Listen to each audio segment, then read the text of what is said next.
আরো খবর জানাতে খুলনা থেকে সরাসরি যোগ দিচ্ছেন বেল্লাল হোসেন সজল। যাচ্ছি তার কাছে। সজল, আপনি আমাদেরকে জানাবেন গতকালকের এই ভূমিকম্পে খুলনাবাসীর মনে কেমন প্রতিক্রিয়া দেখছেন, আর খুলনা অঞ্চলটি ভূমিকম্পে আসলে কতখানি ঝুঁকিপূর্ণ বা ঝুঁকির আশঙ্কা রয়েছে, এ ব্যাপারে কোনো তথ্য আপনার কাছে আছে কিনা?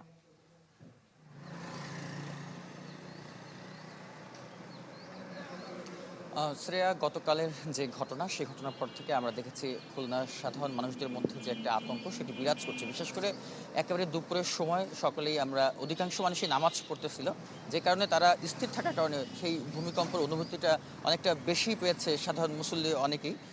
এছাড়া যদি বলি যে খুলনা অঞ্চলের যে ভূমিকম্প উৎপত্তি স্থলটা যেহেতু খুলনা অঞ্চল, সেক্ষেত্রে ভূমিকম্প অনুভূতিটা অনেক বেশি। সাতক্ষীরার যে আশাশুনি উপজেলায়, সেখানে কিন্তু এই ভূমিকম্পের যে উৎপত্তি স্থল সেটাই কিন্তু রয়েছে। এবং ঝুঁকির কথা যদি বলি, খুলনা অঞ্চলকে বরাবরই বলা হয়েছিল যে কম ঝুঁকিপূর্ণ অঞ্চল।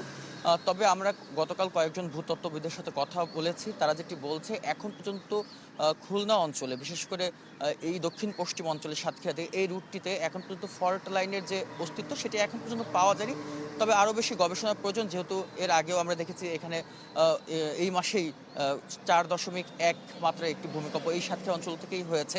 সব মিলে বাংলাদেশে গত 27 দিনে 9 থেকে 10 বারের মতন এই ভূমিকম্পের ঘটনা ঘটেছে। তবে এটি বলা হচ্ছে, বিভিন্ন ভূতত্ত্ববিদরা বলছে যে ইন্ডিয়ান প্লেটের স্টার্ট পয়েন্টের কারণেই, ইন্ডিয়ান প্লেটের কারণেই যে গতকালের ভূমিকম্প সেটি হতে পারে।